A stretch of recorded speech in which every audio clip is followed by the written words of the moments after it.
বলো। এখন এটা তো আমি জানি না, এটা তো আমি দেখি নাই আসলে, আমি এখন এখানে কি বলবো। আর মিথিলা আপু, আপনি ওনার সাথে আপনারা কি ঝগড়া লাগছেন নাকি? কার সাথে? রিয়ামনির সাথে। আমার সাথে কোনো ঝগড়া না অভি, আমি তো সবসময় সত্যি কথা বলি। ক্যামেরার সামনে কিভাবে আইসা যে ওনার নামে এগুলো বলতেছেন?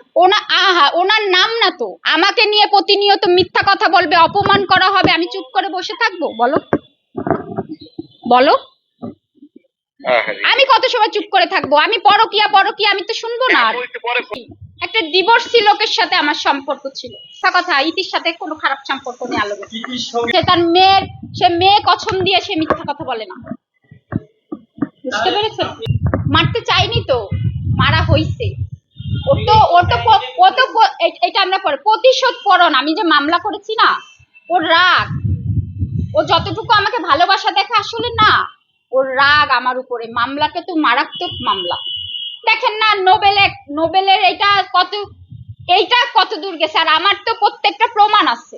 আপনারা চলেন মহানগর, আমি কোন বাসায় ভাড়া ছিলাম, আমরা যাই, লাইভে চলে যাই। হচ্ছে আমাকে হিরো আলমের কাছে মামলা করে যেই তো আবার দেখা করেছে। আপনি আলমের কাছে জিজ্ঞেস করেন, বলবে। আমি নিজেই তো প্রমাণ। তাদের সংসার হওয়ার কত পরে ওর মেয়েকে আমি চিনেছি। এই বাজে কথাটা বলেন না।